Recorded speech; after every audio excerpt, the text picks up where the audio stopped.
Hi everyone, this is Reshma here. இன்றைக்கி நம்ம ஒரு நேட்டிவ் விலாக் பார்க்கலாமா? இது என் ஹஸ்பண்டோட சொந்த ஊர்.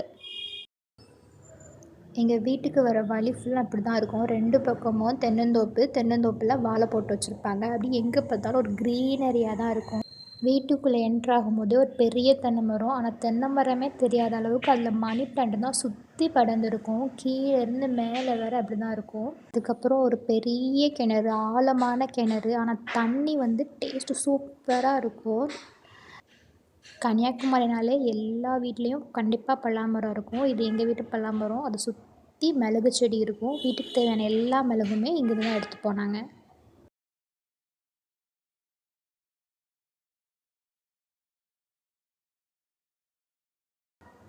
நெக்ஸ்ட் என் ஹஸ்பண்ட் சொன்னாங்க, வா நான் எங்கள் ஊரோட ஹிடன் ஜெம்க்கு கூட்டிகிட்டு போகிறேன் அப்படின்ட்டு. சரின்னு போனால் அடுத்து ஸ்டெப்பாக இறங்கணும்னு சொன்னாங்க. இங்கே ஃபுல்லாக இப்படி தான் இருக்கும். ஒரு இடத்துலேருந்து இன்னொரு இடத்துக்கு நம்ம இறங்கி தான் போகிற மாதிரி இருக்கும். ஆனால் எங்கே திரும்பினாலும் அந்த பச்சை பசேலுக்கு மட்டும் பஞ்சமே இருக்காது. பாருங்கள் எவ்வளோ க்ரீனாக இருக்குன்ட்டு. தென்னந்தோப்பு நடந்து போய்கிட்டே இருக்கோம், நானும் போய்கிட்டே இருக்கோம். ஆனால் இடம் மட்டும் அந்த மாதிரி இல்லை. அப்புறம் காமிச்சு கொடுத்தாங்க. இங்கே தான் என் ஹஸ்பண்ட் சின்ன வயசில் குளிப்பாங்களாம். ஆனால் எப்படி குளித்தாங்கன்னு தான் எனக்கும் தெரியலை.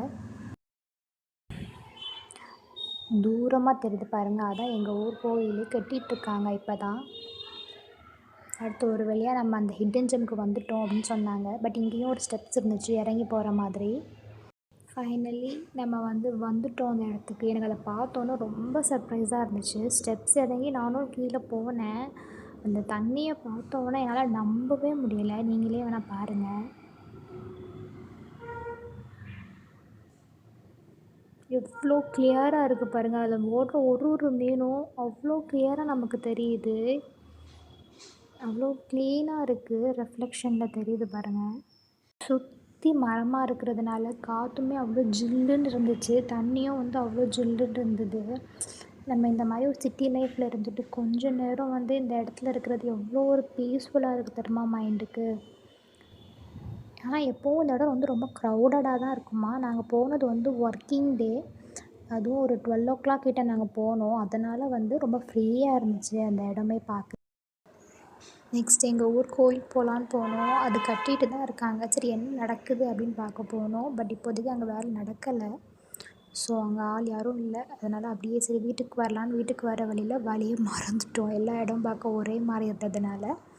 பட் எப்படியோ என் ஹஸ்பண்ட் தேடி பிடிச்சி வந்துட்டோம் வீட்டுக்கு. பட் வர வழியில் எனக்கு கொஞ்சம் பயம். ஏன்னா அந்த இடம்லாம் இப்படி ஒரே நிறையா புதர் மாதிரி இருந்தனால எனக்கு கொஞ்சம் பயம் வந்துச்சு. எதுவும் பூச்சி எதுவும் உள்ளேருந்து கடிச்சிருமோ அப்படின்ட்டு. பட் எதுவும் இல்லை, நல்லபடியாக சேஃபாக வீட்டுக்கு வந்தாச்சு. சரி ஊருக்கு கிளம்புறதுக்கு முன்னாடி நம்ம மாங்காய்லாம் பறிச்சுக்கலாம் அப்படின்ட்டு மாங்காய் பறிக்க ஏறிட்டாங்க. அப்புறம் வீட்டில் எப்போவுமே தேங்காய் நிறையா இருக்கும். ஸோ தேங்காயும் அப்போ நம்ம எடுத்துக்கலாம் அப்படின்ட்டு அதுவும் தேங்காயும் எடுத்துகிட்டு இருந்தோம் ஊருக்கு கிளம்புறதுக்கு முன்னாடி. அதையும் பேக் பண்ணிவிட்டு அப்புறம் பலாப்பழம், இவ்வளோ பலாப்பழத்தை பார்த்துட்டு எப்படி பலாப்பழம் பறிக்காம போகிறது. அப்புறம் வீட்டுக்கு தேவையாக கொஞ்சம் மணி பிளான்ட்ஸ்லாம் இங்கேருந்து எடுத்துகிட்டு நான் கொஞ்சம் தான் கேட்டேன். ஆனால் அவங்க இது மொத்தமாக உருவி கொடுப்பாங்கன்னு நான் எக்ஸ்பெக்ட் பண்ணலை. நான் பெங்களூரில் இருக்கும்போதே எனக்கு செம்பருத்தி வேணும்னு நினச்சிட்டே தான் இருந்தேன். அப்புறம் ஊருக்கு போகும்போது கண்டிப்பாக எடுத்துகிட்டு வரணும்னு நினச்சேன். ஸோ அதுக்காக செம்பருத்தியும் பறிச்சாச்சு. செம்பருத்தி பறிக்கும்போது தான் அது கூட கொஞ்சம் துளசியும் போட்டுக்கலாம் அப்படின்ட்டு துளசியும் பறிச்சாச்சு. வீடியோட ஸ்டார்டிங்லேயே காமிச்சேன்ல மிளகு செடி, அதில் மிளகு எடுத்து காய வச்சுருந்தாங்க. நம்ம அது தேவையான கொஞ்சம் மிளகையும் எடுத்து இன்றைக்கும் வழக்கம் போல் மீன் சாப்பாடு தான். மீன் சாப்பாடு சாப்பிட்டுட்டு மஞ்சள், மிளகு, மல்லிலாம் காய வச்சுருந்தாங்க. அது கொஞ்சம் நின்று வாய் பார்த்துட்ருந்தோம்.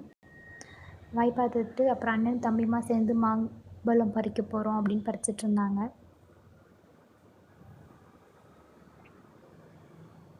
பலாப்பழம் வெட்டி சாப்பிட்லான்னு பலாப்பழம் வெட்ட ஆரம்பிச்சிட்டோம். அது ஒரு பெரிய ப்ராசஸ் தான். பட் அந்த டேஸ்ட்டுக்காண்டி நம்ம எவ்வளோ நாளும் அதை மெனக்கெட்டு க்ளீன் பண்ணலாம் உட்காந்து. அவ்வளோ டேஸ்ட்டாக இருந்துச்சு.